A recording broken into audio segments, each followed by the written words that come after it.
नमस्कार देवी और सज्जनों, मैं हूं सुधीर चौधरी और कौन बनेगा चैंपियन में आपका बहुत बहुत स्वागत है। दुनिया के सबसे बड़े लोकतंत्र के सबसे बड़े चुनाव पर यह सबसे बड़ा शो है कौन बनेगा चैंपियन। और आज इस शो में हम आपको आंध्र प्रदेश और उड़ीसा के विधानसभा चुनावों का एग्जिट पोल दिखाने वाले हैं। कल के एग्जिट पोल में जो आंकड़ा आया था वो ये बताता है कि उड़ीसा और आंध्र प्रदेश दोनों ही राज्यों में एनडीए ने बहुत शानदार प्रदर्शन किया है। लेकिन लोकसभा चुनावों का यह प्रदर्शन विधानसभा के चुनावों में भी दिखाई देगा या नहीं, ये आज के एग्जिट पोल से आप सबको पता चलेगा। उड़ीसा और आंध्र प्रदेश भारत के ये दो वो राज्य हैं जिन्हें बीजेपी आज तक अनलॉक नहीं कर पाई, यानी यहां पर बीजेपी ने कभी सरकार नहीं बनाई। हालांकि इस बार बीजेपी ने उड़ीसा में नवीन पटनायक के खिलाफ एक अभूतपूर्व चुनाव प्रचार किया है और प्रधानमंत्री मोदी वहां ये कहकर आए कि मुझे एक मौका दीजिए, मैं उड़ीसा को देश का नंबर 1 राज्य बना दूंगा। अब बड़ा सवाल यह है कि क्या उड़ीसा के लोग प्रधानमंत्री मोदी को ये एक मौका देंगे। और इसी तरह अब से पहले बीजेपी कर्नाटक को दक्षिण भारत में अपना पहला द्वार मानती थी, लेकिन अब उसकी जगह क्या आंध्र प्रदेश ले सकता है। अब से अगले 1 घंटे तक हम आपको इन्हीं दोनों राज्यों का सबसे सटीक और सबसे विश्वसनीय एग्जिट पोल दिखाएंगे और साथ ही इस एग्जिट पोल का आपके लिए विश्लेषण भी करेंगे। इस दौरान हॉट सीट पर मेरे साथ आज मेरे दो बहुत ही खास मेहमान और सहयोगी होंगे। पहली हैं अंजना ओम कश्यप और दूसरे हैं प्रदीप गुप्ता जो एग्जिस्ट माई इंडिया के मैनेजिंग डायरेक्टर हैं। और ये दोनों आपको हर वो आंकड़ा आज दिखाएंगे जो ये स्पष्ट करेगा कि 4 जून को उड़ीसा और आंध्र प्रदेश में कौन बनेगा चैंपियन।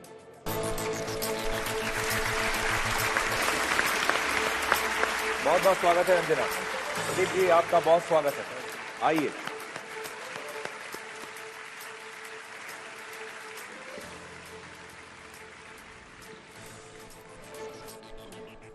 तो सबसे बड़ा शो हम शुरू करते हैं, लेकिन इससे पहले कि हम उड़ीसा और आंध्र प्रदेश का विधानसभा का एग्जिट पोल आपको दिखाएं, थोड़ा कल के एग्जिट पोल की बात करते हैं। क्योंकि कल जो हमने लोकसभा का एग्जिट पोल आपको दिखाया था इन दोनों राज्यों का, उसमें बीजेपी ने बहुत शानदार प्रदर्शन किया था। इसलिए सबसे पहले आपको दिखाते हैं कि उड़ीसा में जो एग्जिट पोल हुआ है लोकसभा चुनाव का, जो हमने आपको कल दिखाया था, उसमें क्या आंकड़े दिखाई दे रहे हैं। देखिए, तो ये नंबर्स आपके सामने हैं। हम आपको बता दें, एनडीए को 18 से 20 सीटें आती हुई दिखाई दे रही हैं और इंडिया को 1। कुल मिलाकर जो परिस्थिति लोकसभा चुनाव में है वो ये इशारा कर रही है कि चाहे पश्चिम बंगाल हो, ओडिशा हो, ऐसे राज्यों में भारतीय जनता पार्टी कमाल कर रही है। मिस्टर प्रदीप गुप्ता, आपके अनुमान के मुताबिक मतलब बीजेडी के लिए क्या बचा फिर? नहीं, देखिए, जैसे आपने बताया, आंध्र प्रदेश, तेलंगाना और बंगाल और उड़ीसा, ये जोड़ी स्टेट है, इनको हम जोड़ी स्टेट कहते हैं। तो उड़ीसा में भी वही तस्वीर नजर आ रही है, बंगाल से भी बड़ी, क्योंकि 25 सालों से बीजू जनता दल की सरकार है यहाँ पे, नवीन पटनायक जी की, जो 2 मोदी वेव 14 और 19 में भी स्थापित थी। और ये देखिए मिस्टर गुप्ता, ये बता रहा है कि 0 to 2 पर अगर बीजेडी सिमट रही है तो ये अपने आप में एक बहुत बड़ा इशारा है। अगर आप बीजू जनता दल और भारतीय जनता पार्टी के रिश्तों को देखें तो 2009 के पहले ये रिश्ता टूटा था और 2009 के पहले ये रिश्ता टूटा था कांधमाल की हिंसा के बाद, और जिसके बाद से ही दोनों अलग अलग चुनाव लड़ रहे थे। लेकिन अगर आज बीजेपी ऐसी स्थिति में आ गई है कि वो सारी सीटें छीनती हुई दिखाई दे रही है और बीजू जनता दल, पटनायक लेगेसी वहां चलती है। उससे पहले बीजू पटनायक थे, वो लगभग 6-7 साल सीएम रहे थे वहां कर। उसके बाद नवीन पटनायक पर आते आते, जो कि 24 साल से लगातार वहां पर सीएम है। ऐसे में दूसरे सबसे लंबे वक्त तक सीएम बने रहने का रिकॉर्ड है नवीन पटनायक के पास। वो शख्स अगर 0 से 2 सीटों पर सिमट रहा है तो ये एक नई कहानी ओडिशा की जनता लिख रही है। तो शुरू करते हैं उड़ीसा से। आंध्र प्रदेश के बारे में इसके बाद हम आपसे बात करेंगे, लेकिन उड़ीसा में अब धीरे धीरे हम अनलॉक करना शुरू करते हैं आज के एग्जिट पोल को। और अनलॉक करने का जो जो प्रक्रिया है वो शुरू करती हैं अब अंजना। बहुत बहुत धन्यवाद आपका सुधीर। देखिए, आज वो वक्त है जब लोकसभा चुनाव के अनुमान बताने के बाद हम आपको 2 राज्यों के विधानसभा चुनाव के अनुमान बताने वाले हैं, जो आज तक एक्सिस माई इंडिया के इस एग्जिट पोल में आ रहा है। शुरुआत हम ओडिशा से कर रहे हैं, फिर हम आपको आंध्र प्रदेश बताएंगे और फिर बारी होगी हॉट सीट्स की। जी हाँ, आज हम आपको बताएंगे हॉट सीट्स पर कौन जीत रहा है, कौन हार रहा है, किसके पक्ष में हवा बहती हुई दिखाई दे रही है। लेकिन शुरुआत ओडिशा से करते हैं, जहां पर 24 साल 79 दिन से लगातार सीएम बने हुए हैं नवीन पटनायक। इस बार क्या कह रही है ओडिशा की जनता, सबसे पहले मैं दबा देती हूं एनडीए का ये बटन। भारतीय जनता पार्टी को आ रही है 42% वोट्स। पिछले बार के वोट परसेंटेज के मुताबिक अगर हम देखें तो ये बहुत बड़ी उछाल है, लगभग 10% की। तो ये क्या बता रहा है कि क्या सीट्स बढ़ेंगी? नहीं, अभी रुक जाइए, अभी थामिए आप। नहीं, मैं बिल्कुल थाम अब हम आपको बीजेडी का दिखा देते हैं वोट परसेंटेज। ये देखिए, बीजेडी का वोट परसेंटेज आपको दिखाते हैं। ये भी 42% है, यानी टाई होता हुआ दिखाई दे रहा है। और अब इंडिया गठबंधन का भी आपको दिखा देते हैं जल्दी से वोट परसेंटेज। क्या कांग्रेस पार्टी वहां पर कुछ करती हुई दिखाई दे रही है? 12% वोट परसेंटेज कांग्रेस पार्टी का यहां पर दिखाई दे रहा है, जो कि 2019 में 16% था। 4% की गिरावट है कांग्रेस पार्टी के वोटिंग परसेंटेज में। लेकिन वहीं 32 से सीधा 42 पर पहुंच रही है भारतीय जनता पार्टी। 10% की उछाल है और बीजेडी 3% की गिरावट, बिल्कुल है ना। तो अब चलिए नंबर्स बताते हैं। सबसे पहले बीजेपी के कितने नंबर्स आते हुए दिखाई दे रहे हैं आपको यहाँ पर। बीजेपी पिछली बार 23 सीटें लाने के बाद बहुत उम्मीद, ये देखिए 62 से 80 सीटें, तब तो ऐसे में सरकार बन जाएगी। 62 से 80 सीटें सरकार भी बन सकती है, ऐसी भी संभावना इसमें नजर आ रही है 80 सीटों के साथ, क्योंकि जो मेजॉरिटी मार्क है उड़ीसा में वो 74 सीटों का है। अब बीजेडी का नंबर आपको दिखा देते हैं, क्या वो फिसल रहे हैं इस बार। 113 सीटें पिछली बार आई थी बीजेडी की। ये क्या हो गया? ये क्या हो गया? ये मतलब सुपर टाई, वोटिंग परसेंटेज में सुपर टाई। प्रदीप जी, यहाँ पर ये आप कंफ्यूज हैं या उड़ीसा की जनता कंफ्यूज है? नहीं, देखिए इसमें दोनों भी हो सकता है, क्योंकि एक ही दिन चुनाव होते हैं, वो विधानसभा के लिए भी और लोकसभा के लिए। पिछले बार भी हमने देखा था कि बीजेपी ने बहुत अच्छा परफॉर्मेंस किया था लोकसभा में, लेकिन विधानसभा में केवल 23 सीट ले पाए थे 147 में से।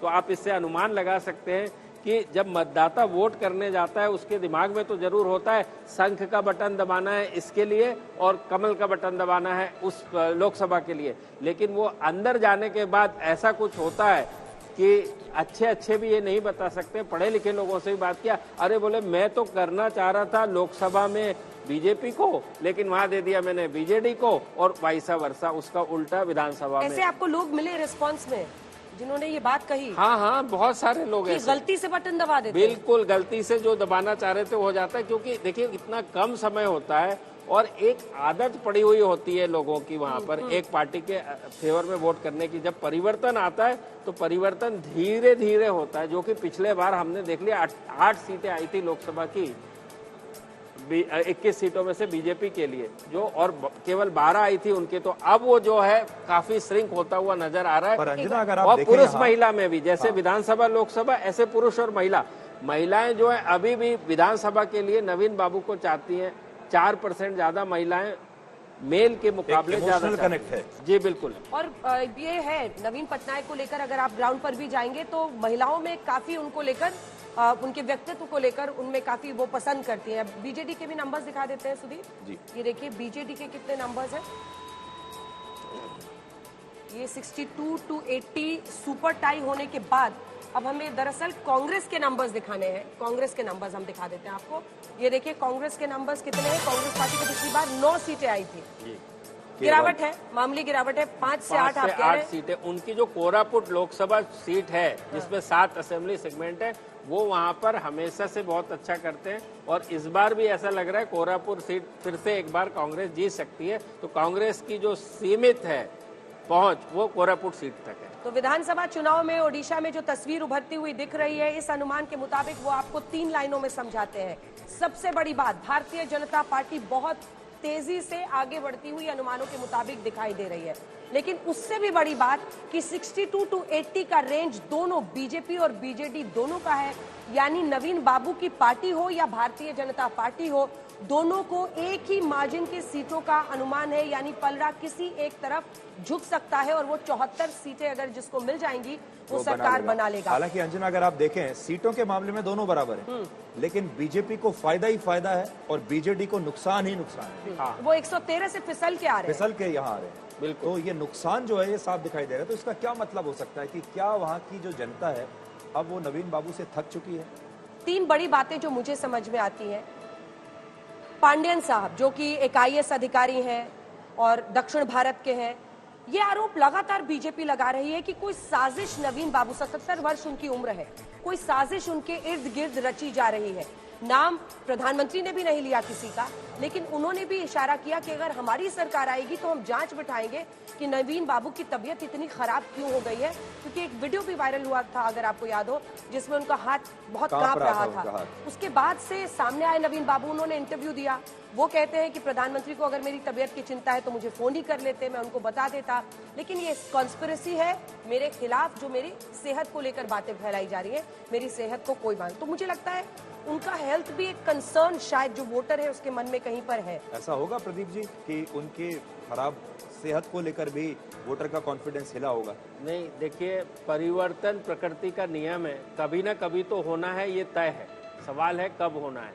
तो पूर्वी भारत में आपने बंगाल में भी देखा, लेफ्ट पार्टी ने इतने दिनों तक शासन किया, 30 साल से ज़्यादा।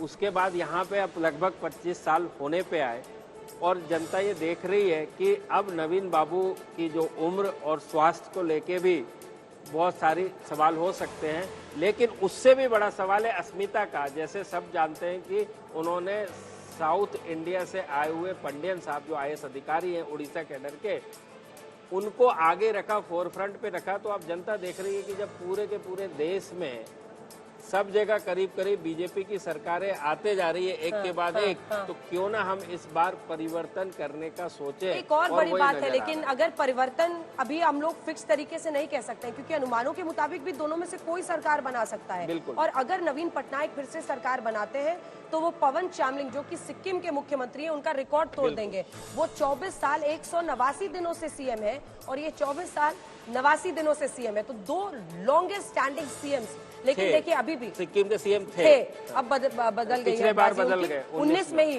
वहां पर तख्ता पलट हो गई और इस बार फिर हमारे अनुमानों, मतलब जो आज नतीजे आए हैं उसमें उन्हीं की सरकार की वापसी हो रही है। पवन चामलिंग का हिस्ट्री है, इसीलिए नया रिकॉर्ड बनाएंगे। लेकिन दूसरी बड़ी बात आप देखिए, चाहे वहां पर आपने पश्चिम बंगाल से तुलना की, इसीलिए मैं कह रही हूँ कि पश्चिम बंगाल में ममता बनर्जी थी, उन्होंने अपने दम पर एक पूरा मूवमेंट वहां खड़ा किया एंटी लेफ्ट। लेकिन यहाँ पर बीजेपी का, चाहे वो धर्मेंद्र प्रधान हो, संबित पात्रा हो, बहुत सारे नेता हैं, लेकिन ऐसा कोई चेहरा नहीं था जिसने अपने बलबूते सीधा एकदम नवीन पटनायक की तरफ मतलब हमला बोला हो या उनको घेरा हो। लेकिन बावजूद इसके अगर तीनों सीट भी, आप तीनों जो 2009, 14 और 19 के नतीजे हैं उसको आप देखेंगे तो कंपैरेटिवली आपको मैं बताती हूँ, 103 सीटें आई थी 2009 में बीजेडी की, फिर वो बढ़े 117 पर, फिर 113 पर रहे और इस बार अगर वो सीधा 68 से 80 के बीच में आते हैं तो ये फॉल तो कहलाएगा ही।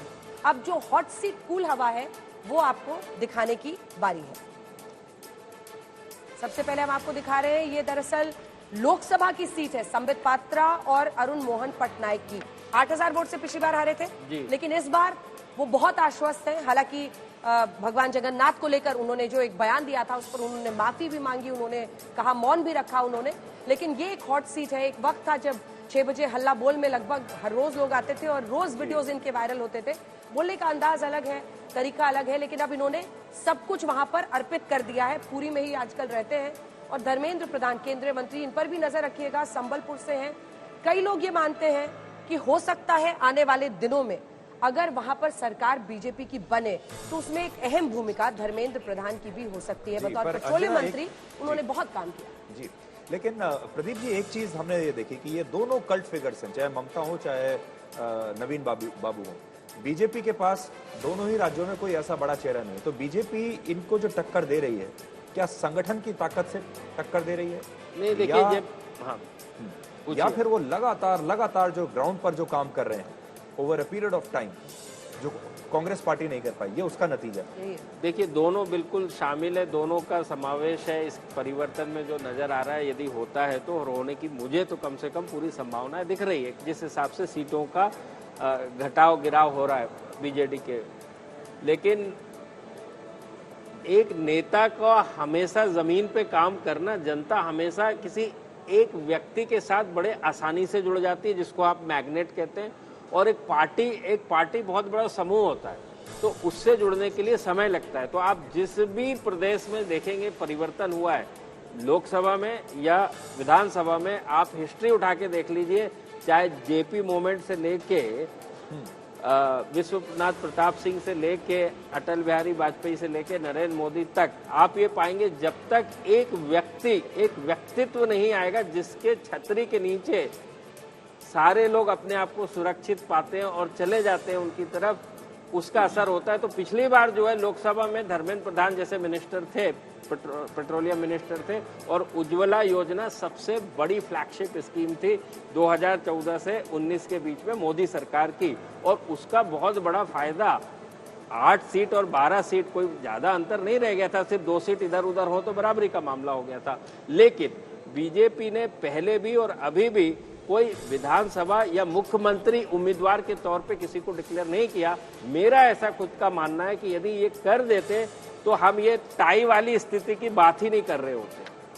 ठीक है, लेकिन बीजेपी ने खास तौर पर जो इशू वीके पांडेयन का मैं कह रही थी वो ये भी था कि कई लोग ये मानते हैं कि सरकार वही चला रहे हैं, मानते हैं, मैं कह रही हूँ, क्योंकि इसको नवीन बाबू ने इनकार किया है। लेकिन वीके पांडेयन तमिलनाडु से है, और ये प्रधानमंत्री ने उठाया कि ओडिशा की अस्मिता का क्या होगा, क्योंकि आप दूर से एक व्यक्ति को ला रहे हैं जो यहाँ पर पूरा कमान अपने हाथों में ले रहा है। लेकिन एक और प्रश्न है मेरा, जिसमें मैं चाहती हूँ सुधीर आप भी बोले और आप भी। देखिए, एक साथ चुनाव होते हैं, 2019 में चुनाव हुआ, वहां वाईएसआरसीपी आंध्र प्रदेश में जीतती है और यहाँ पर ओडिशा में नवीन पटनायक। अब विपक्ष कहता है वन नेशन वन इलेक्शन में कि एक साथ चुनाव होंगे तो हर जगह बीजेपी को फायदा होता है। ऐसा नहीं है। एक साथ भी अगर चुनाव हो तो जनता अपना चयन अपने विवेक से करती है। उन्होंने जगन मोहन रेड्डी को चुना लगातार 2 बार, जबकि साथ में चुनाव होते हैं। उन्होंने यहाँ पर चुना है नवीन बाबू को। ये क्या बताता है? और भी इस तरह के एग्जांपल्स हैं? नहीं, इसमें एक अंतर है। अंतर ये है कि भली वाईएसआरसीपी को चुना, बट लोकसभा और विधानसभा दोनों में वाईएसआरसीपी, लेकिन यहाँ पे भी वही हुआ था पिछली बार। अब इस बार यदि होता है तो हम कह पाएंगे जो आप कह रही हैं कि नहीं, लोकसभा में अलग। लेकिन 8 सीटें बीजेपी की पिछली बार भी आई, तो 8 सीटें आई ना। 8 सीटें अगर 20 में से आती है तो आप नहीं मानते हैं कि मतलब बहुत बड़ी बात है ये? अगर 7% ज्यादा वोट शेयर मिला था बीजेपी को विधानसभा से लोकसभा के मुकाबले में, 7%। यही मेरा प्रश्न है। 32 और एक बार रुकूंगा और अपने दर्शकों को एक तस्वीर हम दिखाते हैं। अभी आप देखिएगा, जो हम महिला वोटर्स की हम बात कर रहे हैं, नवीन बाबू बहुत लोकप्रिय महिला वोटर्स में। लेकिन अभी जब प्रधानमंत्री मोदी भी जब उड़ीसा गए तो आपने देखा होगा, जब वो अपनी एक रैली में गए थे तो वहां जो महिलाएं आई थी वो उनके पांव छू रहे थे, और ये बड़ा एक भावनात्मक जो तस्वीर थी वो उड़ीसा के लोगों ने भी देखी और देश के लोगों ने भी देखी। तो ये जो महिला शक्ति है, इसको अपनी तरफ लेने के लिए, और 2 देखिए कल्ट फिगर्स हैं, एक नवीन बाबू हैं, वो भी हैं, और प्रधानमंत्री मोदी वो भी अपनी रैलियों में सोचिए वृद्ध महिला के पैर छू रहे हैं जाकर। जी, तो महिलाओं के सामने भी अब एक बड़ा डिफिकल्ट चॉइस होगी ये। नहीं, बिल्कुल आपने सही कहा। इसीलिए फर्क केवल 4% का है पुरुष और महिलाओं में, जो बीजेडी को वोट कर रहे हैं, जो कि पहले बहुत बड़ा अंतर 8% के करीब करीब रहता था पुरुष और महिलाओं के वोट में बीजेडी के पक्ष में। तो ये डिकोड कर देते हैं। आप कह रहे हैं कि 4% ज्यादा महिलाएं अभी आपको नवीन बाबू के लिए वोट करती हुई दिखाई दे रही है, पुरुषों की अपेक्षा, पुरुषों के मुकाबले 44 और 48। ये बहुत दिलचस्प, ये बहुत दिलचस्प है। अब बढ़ते हैं आंध्र प्रदेश की तरफ, और पहले देखते हैं कि लोकसभा में, जो कल हमने आपको आंकड़े दिखाए थे, लोकसभा चुनाव में आंध्र प्रदेश में कौन कैसा प्रदर्शन कर रहा है। एक बार वो आंकड़े आपके सामने रखते हैं और रंजना आपको एक्सप्लेन करेंगी कि आंध्र प्रदेश में लोकसभा चुनाव में क्या तस्वीर है। तो ये हम आपको बता दे रहे हैं, आंध्र प्रदेश में सीटें एनडीए की 21 से 23 आती हुई, इंडिया गठबंधन की 0। और ये जो एनडीए आप देख रहे हैं आंध्र प्रदेश में, ये दरअसल बड़ा हिस्सा, इसका ब्रेकअप भी दे दीजिए, टीडीपी को बड़ा हिस्सा आ रहा है। और इसीलिए ये सवाल कि जिस तरह की स्ट्रेटेजिक प्लानिंग, रणनीति बनाई है भारतीय जनता पार्टी ने, क्योंकि वहां पर लगातार वाईएसआरसीपी की परफॉर्मेंस अच्छी रही है, लेकिन जगन मोहन रेड्डी की पार्टी, लेकिन अगर वहां पर देखिए वाईएसआरसीपी वो 2 से 4 सीटों पर सिमट रही है। वहीं अगर आप देखिए तो टीडीपी जो कि चंद्रबाबू नायडू की पार्टी है वो 13 से 15 सीटें ला रही है। चंद्रबाबू नायडू की पार्टी का भी कई बार अलायंस रहा है बीजेपी के साथ, लेकिन एक बहुत दिलचस्प चीज ये भी है कि जब जब वो बीजेपी के साथ अलायंस में आए हैं उसके बाद उन्होंने वहां पर विधानसभा में भी अपनी सरकार बनाई है। बिल्कुल पिछली 2 बार से लगातार, मतलब अभी नहीं, इससे पहले जब वो सत्ता में आए थे तब उनका ये ट्रैक रिकॉर्ड रहा है। मतलब क्या नेचुरल अलायंस है चंद्रबाबू नायडू का बीजेपी के साथ, क्योंकि वो लोकसभा चुनाव में जब साथ आते हैं तो फिर वो विधानसभा में भी अपनी सरकार जीत लेते हैं, बना लेते हैं ना। ये ट्रैक रिकॉर्ड, बिल्कुल ट्रैक रिकॉर्ड है। ऐसा कहा जाता है लोकल में कि चंद्रबाबू को बैसाखी की हमेशा जरूरत पड़ती है, वो अपने दम पे सरकार कभी आज तक उन्होंने नहीं बना पाई है। और इस बार भी उन्होंने फिर से 19 में गठबंधन नहीं था, नहीं बना पाए, 14 में था, बना ली, और अब जो है 24 में बनाते हुए नजर आ रहे हैं। तो अपने दर्शकों को हम अब और ज्यादा इंतजार नहीं करवाएंगे। आपने लोकसभा के नंबर्स तो देख लिए, अब क्या यही प्रदर्शन विधानसभा में भी जारी रहने वाला है? जल्दी से एक बार देख लेते हैं और अंजना आपको बताने वाली है कि एग्जिट पोल आंध्र प्रदेश का क्या कहता है। ये दरअसल चंद्रबाबू नायडू के लिए लिटमस टेस्ट भी होगा उस फॉर्मूले के लिए जिसकी हम लोग चर्चा कर रहे थे, क्योंकि 98 से लेकर 2004 तक वो एनडीए के साथ रहे। उसके बाद 2004 से वो वहां से हटे और वो सत्ता भी 10 साल के लिए बाहर हो गए। 14 में फिर आते हैं, फिर उनको सत्ता मिल जाती है। बीजेपी के साथ आते ही सत्ता मिलती है, फिर बीजेपी के साथ आए हैं। एनडीए को कितनी सीटें विधानसभा में आती हुई दिखाई दे रही हैं, मैंने बटन दबा दिया है। आइए आपको बताते हैं नंबर, परसेंटेज माफ कीजिएगा। सबसे पहले 51% वोट, यानी एक बहुत बड़ी उछाल होती हुई यहाँ पर दिखाई दे रही है। इसको क्या किस तरह से समझे, सरकार भी बनेगी क्या? देखिए, इसको उस हिसाब से देखिए कि उछाल का मतलब, अब पिछली बार गठबंधन नहीं था, 39 टीडीपी के अकेले आए थे, तो वो अब 39 से गठबंधन में एनडीए के 51% आते हुए नजर आ रहे हैं। 4% के आसपास का इजाफा है एड अप करने हाँ, पे। खुद के 4% के आसपास का इजाफा है। अगर आप पिछली बार की परफॉर्मेंस के दोनों को अलग अलग भी अगर ऐड करते हैं तो 4% का इजाफा है। अब हम आपको इंडिया का नंबर दिखा देते हैं। इंडिया को 2% वोट यहाँ पर आते हुए दिखाई दे रहे हैं। इसमें अगर कांग्रेस, सीपीआईएम और सीपीआई है तो ये 1% का इजाफा ही है। पिछली बार 1% आया था जी, कांग्रेस का पिछली बार 1% था, अभी 2%। जगन मोहन रेड्डी ने कांग्रेस से अलग होकर जिस तरह से उनकी पार्टी अपनी ये बनी और जो उन्होंने खड़ा किया, वो लगातार वहां पर सरकार बना रहे थे। और देखिए उनकी जो परफॉर्मेंस पिछले बार की है उसके मुकाबले वाईएसआरसीपी कहां पर इस बार खड़ा दिखाई देता है वोट परसेंटेज के लिए। ये मैंने दबा दिया, वोट परसेंटेज देखकर 44%, 6% की गिरावट है। ये तो करीब 6% की गिरावट है। 44% वोट, लेकिन वो अभी भी हासिल कर रहे हैं। ये अपने आप में बता रहा है कि मामला ऐसा हो सकता है, अभी तो नंबर्स में कन्वर्जन होना बाकी है। करीबी मामला है, ऐसा करीबी मामला है, करीबी मामला हो सकता है।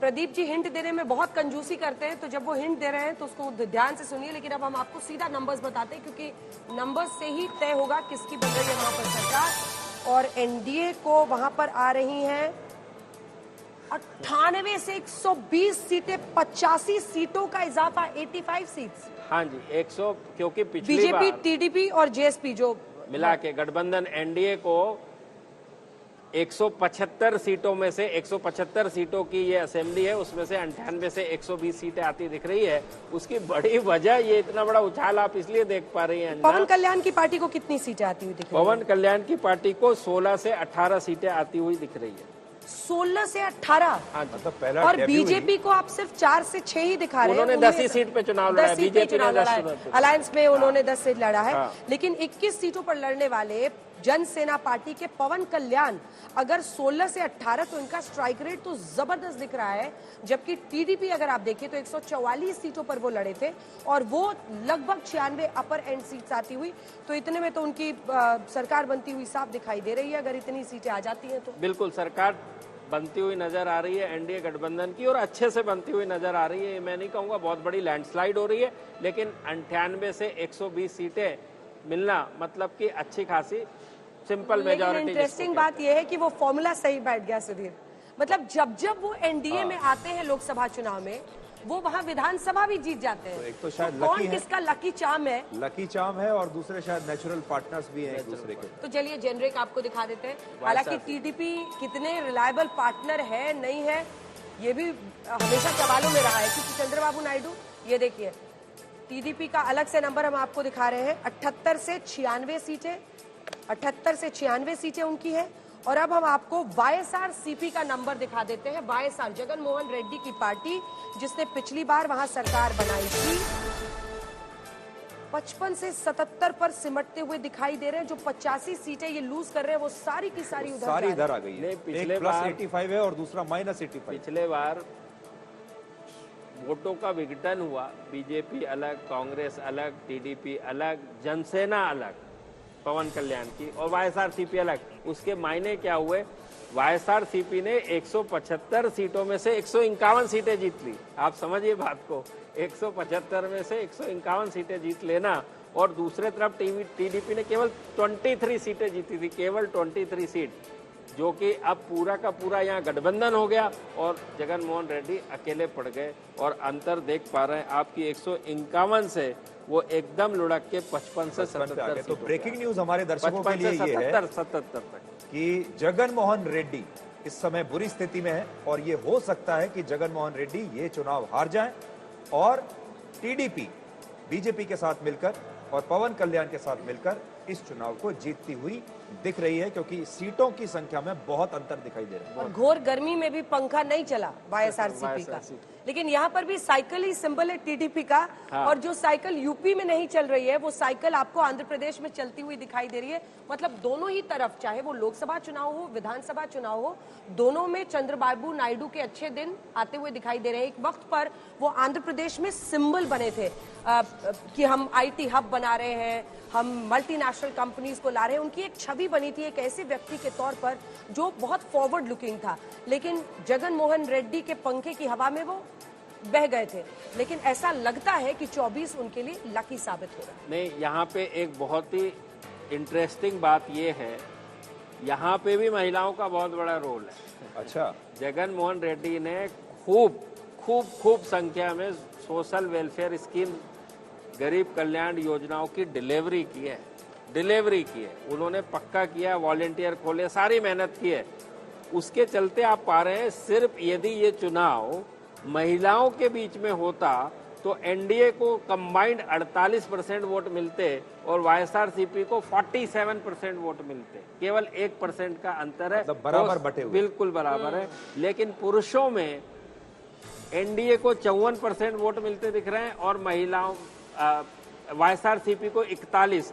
कहने का मतलब बड़ा 13% का यहाँ फर्क है वर्सेस 1% का फर्क। इतना बड़ा जबरदस्त। सबसे दिलचस्प स्टडी अगर इसमें कुछ है सुधीर, तो वो ये है कि बीजेपी ने जो भापा जमीन पर, मतलब ये कई लोग मान रहे थे कि शायद चंद्रबाबू नायडू अच्छा करे, लेकिन चंद्रबाबू नायडू इतना अच्छा करेंगे, इसको वक्त पर भांप लेना। और देखिए जगन मोहन रेड्डी भी हमेशा सॉफ्ट रहे हैं। पार्लियामेंट में कई ऐसी बिल्स रही हैं जिसमें उन्होंने समर्थन एक तरह से दे दिया है, कई बार कम से कम इंडिया गठबंधन की तरफ वो नहीं गए। तो माना जा रहा था कि बीजेपी फ्लिप कर सकती है, अगर टीडीपी अच्छा नहीं करी तो सॉफ्ट उनके साथ जगन मोहन रेड्डी भी, अगर उनकी जरूरत पड़ी तो उनका साथ लिया जा सकता है। लेकिन लगता है कि सही जगह पर उन्होंने अपना पूरा बेट लगाया। और अंजना, बहुत सारे लोग ये समझते हैं कि राजनीति में भावनाओं की कोई जगह नहीं है। राजनीति जो है एक भावना रहित एक प्रोफेशन है, लेकिन राजनीति में भावनाओं की एक बहुत महत्व होता है। और जैसे हम कहते हैं कि रात में 9 बजे जो टीवी का रिमोट होता है वो परिवार की महिला के पास होता है, और महिलाएं तय करती हैं कि प्राइम टाइम में क्या देखा जाएगा। बिल्कुल, मुझे लगता है कि कई बार घरों में भी वोट देते समय भी ये रिमोट महिलाओं के पास रहता है। नहीं, महिलाएं जो है आज की डेट में वोट को डिसीजन करने में, निर्णय लेने में बहुत बड़ा रोल प्ले कर रही हैं, क्योंकि महिलाओं का जीवन जो है वो ज्यादा करके सरकार के ऊपर निर्भर करता है। सबसे ज्यादा प्रभावित उन्हीं का जीवन, सबसे ज्यादा प्रभावित सरकार की डिलीवरी के ऊपर सबसे ज्यादा प्रभाव होता है, तो वो केवल महिलाओं का ही। बियॉन्ड दैट मैं आपको 1-2-3 बातें और बताऊंगी, क्योंकि कई लोग ये कहते हैं कि रेवड़ियां इसलिए महिलाएं बह जाती हैं, या फला चीज है सरकार उनको दे देगी तो वो उस तरफ चली जाएंगी। लेकिन मैं ये मानती हूँ कि women have choices these days. वो डिसाइड करती हैं कि हमें ये नेता अच्छा लगता है, हमें ये नेता पसंद नहीं है। और इस आधार पर भी वो अपना वोट डालती हैं। मुझे लगता है कि सबसे ज्यादा वोकल जब हम लोग ग्राउंड जीरो पर लोगों के बीच जाते हैं तो कई बार आपको पुरुष थोड़े से हिचकिचाते हुए दिखेंगे किसी का नाम लेने में, लेकिन महिलाएं जोर से लेती हैं। अगर उनको किसी का नाम लेना हो तो वो जोर शोर के साथ लेती हैं। तो वो किसी व्यक्तित्व को अगर पसंद करती हैं बतौर राजनीतिज्ञ या अपना नेता, तो उनको हिचकिचाहट नहीं है और फिर उनको कोई अडिग मतलब वो रहती है कि वहीं पर हम वोट डालेंगे। घर का पुरुष अब तय नहीं कर सकता कि आप कहाँ वोट डालें। बिल्कुल, तो रिमोट महिला जो है, सशक्तिकरण, बिल्कुल इसी का नाम महिला ये सशक्तिकरण। बहुत बड़ा बदलाव हमें देखने को मिला। लेकिन मुझे अंजना साथ ही जगनमोहन रेड्डी की थोड़ी चिंता भी हो रही है अभी, क्योंकि जगनमोहन रेड्डी ने बड़ी खूबसूरती के साथ केंद्र में भी अपने संबंध अच्छे बनाकर रखे थे और आप जानते हैं कि वो बहुत सारे लीगल केसेस में भी फंसे हुए हैं और आगे चलकर इस तरीके से वाईएसआर की जो लेगेसी है, अगर वो धीरे धीरे ऐसे समाप्त हो गई तो उनके लिए बहुत मुश्किल हो जाएगी। बिल्कुल, करंटली मुझे वो बिहार के चिराग पासवान लग रहे हैं, क्योंकि चिराग पासवान से भी रिश्ते देखिए बीच में बहुत खराब हो गए। चाचा को महत्व दिया, मंत्री बना दिया, लेकिन बावजूद इसके वो टिके रहे। तो मुझे लगता है जगनमोहन रेड्डी में वो मैच्योरिटी है कि उनको पता है कि जनता है, वो वोट कर रही है, अभी आपके साथ है, अभी उनके साथ है। तो मुझे लगता है he will be a survivor, क्योंकि वो भी अपने पिता की विरासत पर ही आए, लेकिन अपनी पिता की मृत्यु के बाद उनको इमोशंस भी बहुत मिले। उनको बहुत लोगों ने, कई लोग तो ये मानते थे कि उसी सिंपैथिक वेव की वजह से वो जीते, लेकिन आई थिंक उन्होंने ओवर इयर्स, जैसे उन्होंने कहा डिलीवरेबल्स के साथ, उन्होंने अपनी परफॉर्मेंस से ये साबित किया है कि he is deserving of that position. He is deserving। और आपने विरासत की बात की तो आपको बता दें कि असल में दोनों ही पार्टियां ये विरासत वाली ही पार्टियां हैं। टीडीपी भी विरासत वाली पार्टी है और एनटी रामाराव के दामाद हैं चंद्रबाबू नायडू।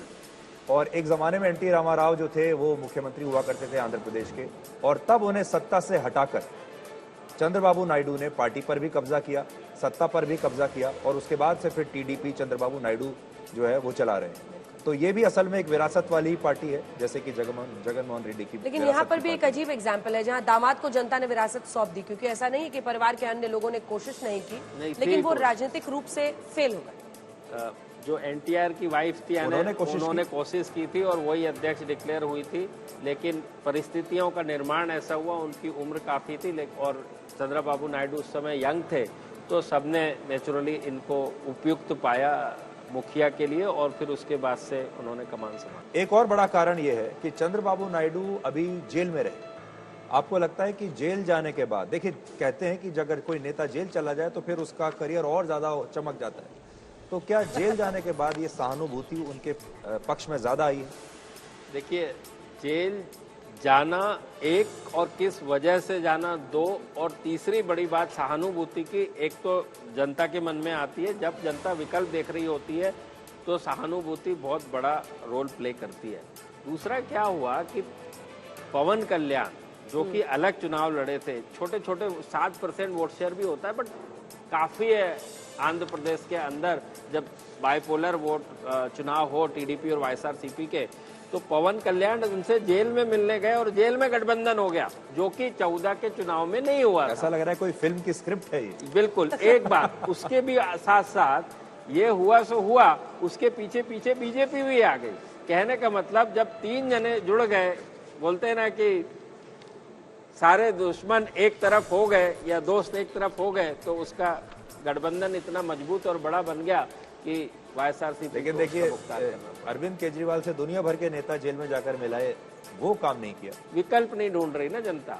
जब आप विकल्प ढूंढेंगे तो एक रास्ता ढूंढ के आप चले जाएंगे। यदि कोई विकल्प मिल गया आपको तो उस विकल्प की तरफ चले जाएंगे। जब विकल्प ही नहीं मिल रहा है तो जो है आप ये पाएंगे वो सबसे अच्छा। उसी के साथ खुश रहो। यही मैं सुधीर आपको कह रही थी। आपने कहा कि जेल जाने के बाद शायद लोग जुड़ते हैं आपके साथ, लेकिन अगर इनके अनुमान प्रदीप जी के हम लें तो अरविंद केजरीवाल तो जेल में रहते हुए पैरोल पर बाहर आए हैं, अंतरिम जमानत पर। स्वीप कर लेना चाहिए था, लेकिन इनके अनुमानों के मुताबिक 6 से 7 सीटें फिर से बीजेपी की आ रही हैं, तो देयर इज नो रूल इस मामले में।